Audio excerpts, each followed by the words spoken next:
এই ভিডিওটা ২১শে জানুয়ারির। সেদিনও কিন্তু সকাল সকাল ঘুম থেকে উঠে স্নান ধান করে সূর্য দেবতাকে জল দিয়ে তুলসী মাকে জল অর্পণ করে বসে পড়েছিলাম রান্না করতে।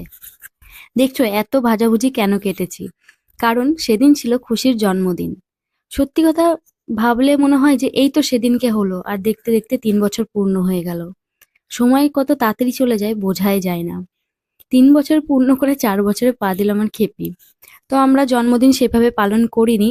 এইদিকে দেখো সকালে কিন্তু খুশিকে ৫ রকম ভাজা করে দিয়েছিলাম, একটা তরকারি আর ডাল। আর ওকে একটু হলুদ বেটে স্নান করিয়ে দিয়েছিলাম। মানে হলুদ বেটে ওকে মাখিয়ে স্নান করে দিয়েছিলাম। ওকে কিন্তু প্রাইভেটের ছুটি করাইনি। প্রাইভেটে রেখে এসে আমি রান্না বসিয়ে দিয়েছিলাম। একদিকে পায়েস, একদিকে ডাল। রান্না কমপ্লিট না হতেই আমাকে কিন্তু গ্যাস বন্ধ করে আবার খুশিকে আনতে যেতে হয়েছিল। কারণ ওর পড়া তো হয়ে গেছিল আর আমার এদিকে কাটাকুটি করতে অনেকটা সময় লেগেছিল। জন্মদিন তো পালন করছি না, কিন্তু তাও আমার বাবার বাড়ির লোককে আর শ্বশুর বাড়ির লোককে রাতে খেতে বলেছিলাম, সেজন্য রান্না তো কমপ্লিট করতেই হবে। আর একটা বাচ্চা নিয়ে রান্না করতে কতটা প্রবলেম হয় নিশ্চয়ই তোমরা জানো।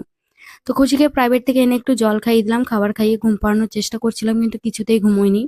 একটুখানি ঘুমিয়ে ও কিন্তু উঠে পড়েছে।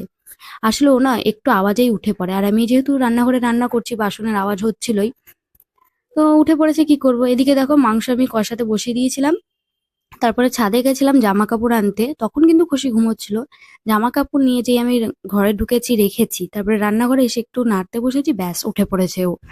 এদিকে প্রেসার কুকারে মাংসটা বসিয়ে দিয়েছি সিটি মারার জন্য, যে কষানো তো হয়ে গেছে, ২টো সিটি মারলেই হয়ে যাবে। বাকিটা কিন্তু পরের ভিডিওতে দেখাবো, তাহলে দেখো নেক্সট ভিডিও।